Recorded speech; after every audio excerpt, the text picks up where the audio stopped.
I had always believe that science fiction एक ऐसा genre है जिसे हमारे मेन स्ट्रीम हिंदी सिनेमा ने ज़्यादा डीपली एक्सप्लोर नहीं किया. If you look at our south Indian film industry, we have some visionary storytellers like Shankar sir, who have showcased the true potential of this genre by achieving incredible cinematic brilliance for the big screen. And now, after watching JL50, I am certain that my perspective has changed, and I have found a strong reason to be optimistic about the future of this genre in our country. In this video, let's try to decode and understand this mind-boggling tale of JL50, which is streaming on Sony Live. Thanks to my fascination for this film, this video is going to be a little longer, so fasten your seat belts.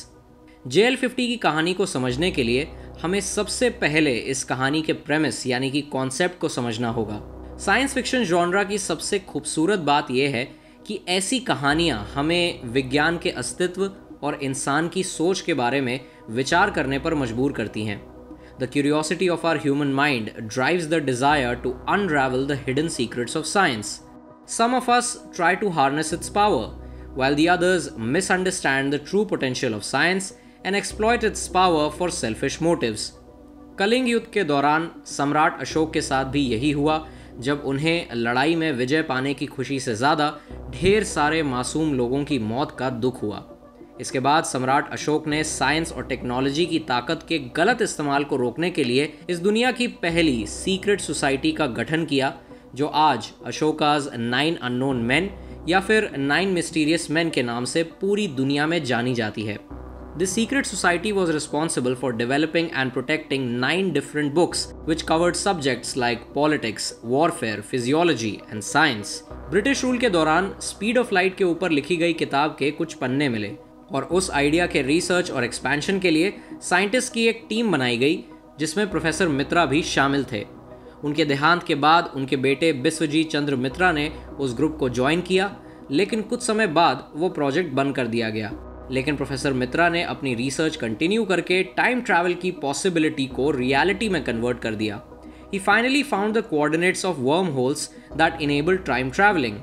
But unfortunately his desire of discovery became his greed to conquer the world, and he decided to conduct an experiment that would not just prove his findings to the world but also lead to its chaos. ये है इस कहानी का premise, which will now drive the series of events that take place in the story.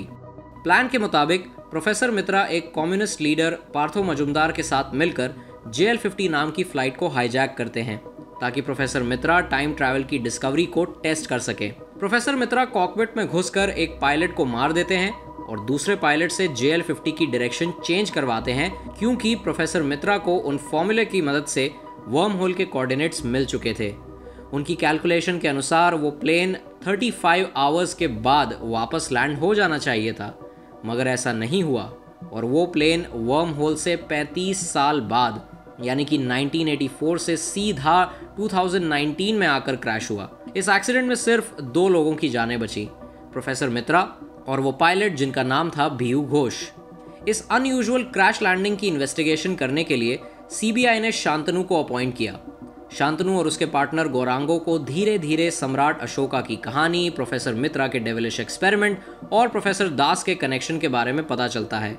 And they also get to know about how JL50 and those 2 survivors have actually time traveled from 1984 to 2019 because of that experiment. Shantanu इस बात पर यकीन नहीं करता, इसलिए professor दास उसे शुरुआत से सारी कहानी बताते हैं. And he suggests a solution that if they can go back in 1984 and stop Professor Mitra from hijacking the plane, everything will fall into place and the future, which is currently their present, will be safe from any such threats. Shantanu finally agrees for this mission और वो दोनों भीयू घोष के साथ time travel करके कोलकाता 2019 से कैलकाटा 1984 में पहुंच जाते हैं. एक न्यूज़पेपर चेक करने के बाद उन्हें पता चलता है कि वो लोग उस टाइम पीरियड में 19 अगस्त वाले दिन आए हैं और अगले दिन यानी कि 20 अगस्त को उन्हें प्रोफेसर मित्रा और पार्थो मजुमदार को JL50 हाईजैक करने से रोकना है. लेकिन शांतनु को याद आता है कि 19 अगस्त 1984 में ही कोई उसे ऑर्फनेज छोड़कर गया था. इस टाइम ट्रैवल मिशन की वजह से शांतनु को अपने पेरेंट्स के बारे में पता लगाने का एक मौका मिल जाता है, लेकिन वो सिर्फ उस इंसान की शक्ल देख पाता है जो उसे ऑर्फनेज में छोड़ कर गया था. इसके अलावा उसे और कुछ भी नहीं पता चलता एंड ही fails to find out anything about his real parents. अगले दिन शांतनु, प्रोफेसर दास और भीयू घोष एयरपोर्ट के पास उसी वेयरहाउस जाने की तैयारी करते हैं जहां पर प्रोफेसर मित्रा और पार्थो मजुमदार अपने प्लान को अंजाम देने के लिए पहुंचेंगे। और क्योंकि JL-50 का डिपार्चर टाइम 4:30 बजे है, इसलिए उन्हें ये काम 4:30 बजे से पहले करना है। अगर उन्होंने सही वक्त पर प्रोफेसर मित्रा और पार्थो को रोक दिया तो JL-50 कभी हाईजैक नहीं होगा और हमारे सारे कैरेक्टर्स का फ्यूचर चेंज हो जाएगा। They will never meet each other because their realities will change. Warehouse पहुंचने के लिए उन्हें एक गाड़ी की ज़रूरत पड़ती है, जिसका इंतज़ाम करने के लिए भीयू घोष अपने घर जाती हैं। वो जैसे ही अपने घर से अपनी कार कीज़ लेकर निकलती हैं, भीयू घोष की माँ उसे देखकर रोक लेती हैं, लेकिन भीयू घोष किसी तरह एक बहाना बनाकर वहाँ से निकल जाती है। इसके बाद एक कैमरा टिल्ट ट्रांजिशन की मदद से हमारा ध्यान 1984 में मौजूद भीयू घोष पर जाता है, जो उस वक्त अपने घर से एयरपोर्ट निकलने की तैयारी कर रही हैं। And the audience can easily connect with this moment because it was also shown in the first episode. But Biyu's mother is not able to digest the sheer suddenness of this move and she faints. इसके बाद जब हमारे तीनों characters warehouse के लिए निकलते हैं, तब शांतनु को अपनी ज़िंदगी के सबसे बड़े सवाल का जवाब मिल जाता है। ये वही गाड़ी है जो शांतनु ने कल रात ऑर्फनेज में देखी थी, जब वो इंसान उसे ऑर्फनेज में छोड़ कर गया था।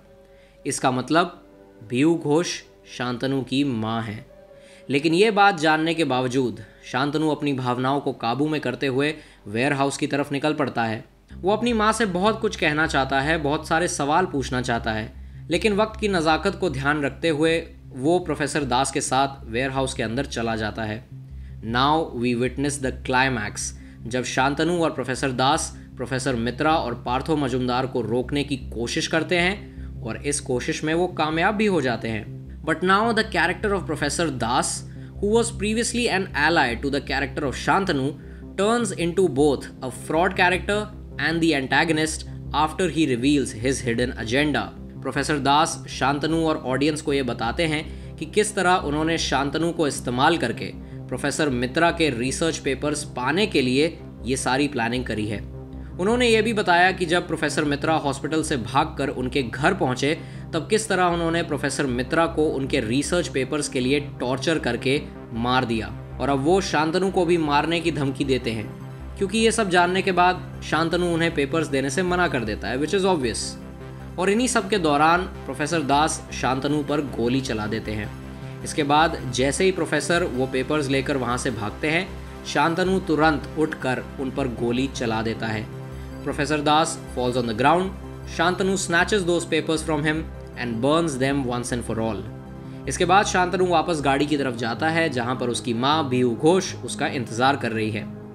और यहाँ से शुरू होता है इस कहानी का सबसे दिलचस्प मोड़। प्रोफेसर दास ने शांतनु और भीयू को समझाया था कि घड़ी में 4:30 बजते ही everything will fall into place and it will seem as if nothing happened. 4:30 बजे का वक्त इस मिशन के लिए बहुत ज़रूरी था, क्योंकि JL-50 4:30 बजे ही वर्म होल में एंटर हुआ था। And since these characters have altered the past events, the future is going to be completely different for everyone. ये बात सच है कि भीयू Ghosh gave birth to a dead child, but in this new reality she actually adopted the 5-year-old Shantanu from that same orphanage जहाँ पर उसे कोई और छोड़कर गया था। और इस नई रियलिटी में शांतनु की शादी हो चुकी है और वो CBI के लिए काम नहीं करता। शांतनु की फैमिली के साथ साथ ऑडियंस भी खुश हो जाती है and we start feeling that this mysterious journey has finally arrived at its resolution. अब तो एंड क्रेडिट्स भी आ गए, अब तो सोनी लिव को बंद कर देते हैं। But hang on, because the makers of this series have a startling surprise for the viewers. 35 years ago, Calcutta, 5 p.m. we witnessed the entry of young 22-year-old Professor Das, who comes to the warehouse to pick up Professor Mitra's car, and he discovers that one last piece of research paper. वो उस आधे जले हुए page को उठाकर उसकी अहमियत समझ जाता है and then he exits the frame. अब एक बार हम फिर से क्लाइमैक्स की तरफ जाते हैं जहां पर प्रोफेसर दास और शांतनु के बीच फाइनल कॉन्फ्रंटेशन हो रहा है and the audience is attacked with exposition. When Shantanu lights up the matchstick to burn those research papers, Professor Das gets agitated and points his gun towards Shantanu. और अब यहाँ पर हमें डायलॉग्स पर गौर करने की ज़रूरत है। लुक शांतनु, मैं यहाँ तुम्हारी मदद करने नहीं आया था। मैं इस फॉर्मूला के लिए यहाँ आया था। ये फॉर्मूला मुझे दे दो। अगर मैं आपको ये फॉर्मूला दे भी दूँ तो क्या फ़र्क पड़ेगा? 4:30 बजे तो ये सब ख़त्म हो जाएगा और आपके पास ये फॉर्मूला रहेगा भी नहीं। ना JL-50 कभी हाईजैक होगा और ना हम कभी यहाँ आएंगे। तुम स्मार्ट हो शांतनु, लेकिन साइंटिस्ट नहीं। मैं 5 बजते ही यहाँ पर आऊँगा। Let me explain. 22 साल का मैं दास प्रोफेसर मित्रा की गाड़ी पिक करने के लिए यहाँ आऊँगा और ये पेपर्स यहीं होंगे और ये फॉर्मूला मुझे मिल जाएगा। Give me the gun professor, don't come forward और आई विल शूट। मुझे नहीं लगता कि आप मुझे गोली मारेंगे। अगर मैं प्रोफेसर मित्रा को 2 बार मार सकता हूँ तो मैं तुम्हें भी गोली मार सकता हूँ। मैं समझा नहीं। उस रात प्रोफेसर मित्रा मेरे घर ज़रूर आया था मगर वापस नहीं गया। मैंने उस फॉर्मूला के लिए उसे थोड़ा सा टॉर्चर किया। मर गया वो, पुअर जीनियस। फिर मैं सोचने लगा कि इस फॉर्मूला तक कैसे पहुँचूँगा और अगले दिन तुम मेरे पास खुद चल कर आ गए। Apology Shantanu, but I have only used you. No Shantanu, don't get me wrong. ऐसा नहीं है कि मैं ये कोड क्रैक नहीं कर सकता हूँ, कर सकता हूँ। बट अगर मेरे पास पैसे होते, अगर मैं भी मित्रा की तरह लंदन जा सकता पढ़ने के लिए। सो यू सी, मेरे पास और कोई रास्ता नहीं था। सो गिव मी दोस पेपर्स। प्रोफेसर दास शांतनु से कहते हैं कि शांतनु को मारने के बाद 5 बजे 22 साल का प्रोफेसर सुब्रतो दास अपने सीनियर प्रोफेसर मित्रा की गाड़ी पिक करने आएगा और उसे वो पेपर्स यहीं पर मिलेंगे। अब सवाल ये है कि वो पेपर्स अगर वहीं मिलने थे तो शांतनु को गोली मारने के बाद प्रोफेसर दास उन पेपर्स को लेकर क्यों भागे? इसका एक लॉजिकल एक्सप्लेनेशन ये हो सकता है कि वो प्रोफेसर मित्रा की गाड़ी में पेपर्स रखने जा रहे थे ताकि 22 साल का सुब्रतो दास जब गाड़ी पिक करे तो उसे वो पेपर्स वहाँ मिल जाएं। लेकिन फिर उन्होंने ऐसा क्यों कहा कि उन्होंने सारी ज़िंदगी इस फॉर्मूला का इंतज़ार किया है? Well, my theory is that professor Das भी प्रोफेसर मित्रा की तरह साइंस की दुनिया में नाम और शोहरत कमाना चाहते थे। इनफैक्ट ये बात उन्होंने इस पूरी एक्सपोजिशन के वक्त एक्सेप्ट भी करी है। 1984 में 22 साल के सुब्रतो दास को प्रोफेसर मित्रा और प्रोफेसर मजुमदार के प्लान के बारे में भी पता था और वो उन रिसर्च पेपर्स के बारे में भी जानते थे। और जब उन्हें वहाँ वो जला हुआ कागज़ मिला तब उनकी उम्मीद जाग गई और उन्होंने फॉर्मूला को सॉल्व करने के लिए अपनी पूरी ज़िंदगी लगा दी, लेकिन वो फॉर्मूला को सॉल्व नहीं कर पाए। आई नो दैट उन्होंने शांतनु से कहा था कि मैं इस कोड को क्रैक कर सकता हूँ, लेकिन मेरे पास पैसे नहीं थे, विच वॉज ट्रू, क्योंकि वो प्रोफेसर मित्रा जितने अमीर नहीं थे। लेकिन ऐसा भी तो हो सकता है कि उन्होंने शांतनु से झूठ बोला हो एंड इन रियलिटी वो उस फॉर्मूला को सॉल्व नहीं कर पाए एंड ही गेव अप, क्योंकि अभी तक जो भी उन्होंने किया वो सब एक झूठ ही था ना। 2019 में जब उन्हें JL-50 की कहानी के बारे में पता चला तब उनकी उम्मीद वापस जाग गई। And remember when he told us that professor Mitra arrived at his house to meet him, उसी वक्त प्रोफेसर दास ने प्रोफेसर मित्रा को कैप्चर किया, उनसे वो रिसर्च पेपर्स वापस पाने के बारे में पूछा, उन्हें टॉर्चर किया और जब प्रोफेसर मित्रा ने उन्हें टाइम ट्रैवल करके वो पेपर्स वापस पाने का आइडिया बता दिया तब प्रोफेसर दास ने उन्हें मार दिया।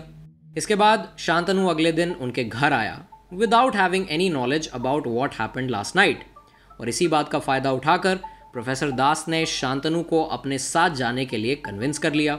मुझे पता है कि आपको एक आखिरी सवाल परेशान कर रहा होगा कि वो जला हुआ कागज़ वहाँ पहुँचा कैसे।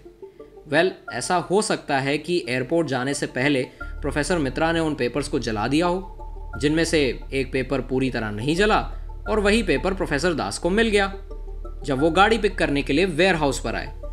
और अगर वो अपने साथ फ्लाइट में रिसर्च पेपर ले भी जाते तब भी उनके साथ वही होता जो हमने कहानी की शुरुआत में देखा। So this was my explanation of what actually happened in JL-50. And now it's time for you to share your theories about this film in the comments down below. In case you have watched this video till the end, I would like to convey my heartfelt gratitude. Thank you so much for being with me on the 70mm show, and I'll be back soon with another video.